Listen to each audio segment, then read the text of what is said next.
আপনাদের ভাইয়া খেতে চাইলো হালকা পাতলা রান্না, তার জন্য আমি কি রান্না করলাম সেটাই আজকে আপনাদের সাথে শেয়ার করব। হ্যালো, আসসালামু আলাইকুম, welcome to my new another blog. It's me Tanzim Rahman. আসলে এটা একটা কুকিং রেসিপি ব্লগ বা যাই বলেন না কেন। তো আসলে ফ্রিজে দেখলাম কি আছে রান্না করার জন্যে। আসলে সে প্রথমে ডিম ভর্তা এবং ডিম ভাজি বা আলু ভর্তা বানাতে বলেছিল। পরে আমি দেখলাম যে না, আসলে আমার ফ্রিজে আগের সবজি আছে, সেগুলো রান্না না করলে কিছুদিন পর নষ্ট হয়ে যাবে, কারণ এইসব বাজার কিন্তু আসলে ঈদের আগের করা। তো যাই হোক, এখানে কিছু ছিল কচুরমুখী। আমি কচুরমুখীতে চিংড়ি মাছ রান্না করব, সেটাই আগে ভালো করে কুটে বেছে নিলাম। এবং আলু বেগুন কুটে নিলাম, যেটা আমি ট্যাংরা মাছ দিয়ে রান্না করব। ট্যাংরা মাছ কিন্তু আমি ভিজিয়ে দিয়েছি। আসলে ঈদের মধ্যে কুরবানি দেওয়া হোক আর না হোক, কুরবানিতে কিন্তু প্রচুর পরিমাণে দাওয়াতে যাওয়া হয় এবং গরুর মাংস, মুরগির মাংস খাওয়া হয় এবং কেনাও হয়। সেটা কিন্তু আমাদের ক্ষেত্রেও হয়েছে। আমরা ঈদের ছুটিতে বাড়িতে গিয়েছিলাম এবং বাড়িতে যাওয়ার পর কিন্তু ভালোই আমাদের কুরবানির মাংস রান্না করা হয়েছে। আপনাদের ভাইয়া বলছে মাংস বাদে যা আছে রান্না করো, আমি সেটাই রান্না করছি, যেহেতু আমারও একদম মাংস প্রতি তিক্ততা এসে পড়েছে।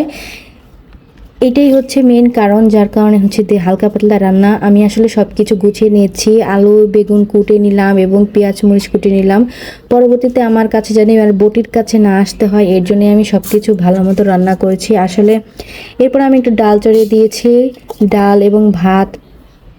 ভাত আমি চড়িয়ে দিলাম। এর মুহূর্তে আমার সব তো কোটা বাছা করে নিয়েছি যাতে আমার ভালো মতো হয়ে যায়, এবং ডালটা আমি সুন্দর করে চড়িয়ে দিলাম। আমি যেহেতু দুজন মানুষ, 2 বেলার জন্য অল্প পরিমাণে একটু ডাল দিলেই হয়ে যায় এবং ভাতও আমাদের অল্প পরিমাণে লাগে।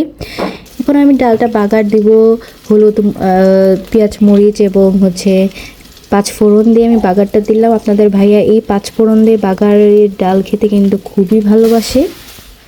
কে এভাবে রান্না করে খান আমাকে একটু জানায়েন।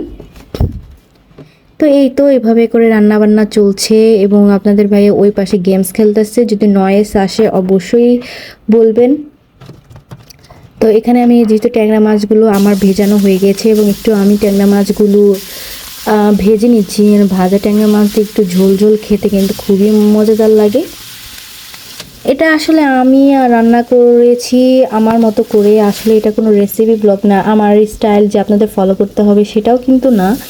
আমি আসলে নিউ ব্লগার বা নিউ পেজ খুলেছি এবং এখানে আমি যেভাবে রান্না করি সেভাবেই মোটামুটি দেখানোর চেষ্টা করেছি। আশা করি সবারই আপনাদের ভালো লাগবে। আপনারা অবশ্যই সাপোর্ট করবেন আমাকে। এখানে হলুদ মরিচ এবং আদা রসুন গুঁড়া দিয়ে এটাকে ভালো মতো আমি কষিয়ে নিচ্ছি। এরপর আমি ট্যাংরা মাছগুলো দিয়ে দিব।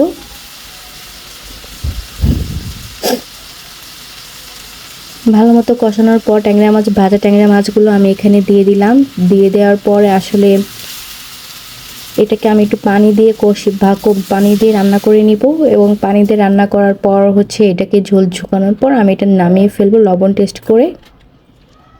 আর হ্যাঁ, এই তো একটু লবণ টেস্ট করে দেখলাম যে না, একটু লবণ লাগবে এখানে। এরপর আমি যেহেতু চিংড়ি মাছ রান্না করব, এখানে পেঁয়াজ মরিচ তেল দিয়ে ভালো মতো কষিয়ে নিচ্ছি। এখানে হলুদ মরিচ আদা রসুন, এখানে সামান্য জিরার গুঁড়া দিয়ে একটু ভালো মতো পানি দিয়ে একটু কষিয়ে নিব।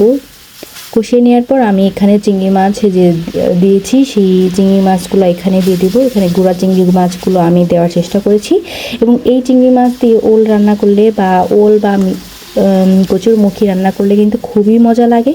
আপনারা যারা খেয়েছেন তারা তো জানেনই কীরকম টেস্ট হয়। আপনারা চাইলেও যেখান থেকে দেখছেন আপনারা কিন্তু এভাবে রান্না করতে পারেন।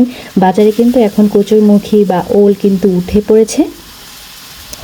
এখন কিন্তু এগুলো সচরাচর সব জায়গায় পাওয়া যায়। এই যে আমার কোটাগুলো ওলগুলো ছিল, এগুলো আমি ভালো মতো ছিলাম এবং এগুলো কিন্তু খুবই ভালো ছিল। ওলগুলো এখনও টাটকা ছিল এবং কিছু পরিমাণ রান্না করার পরে কিন্তু এটা।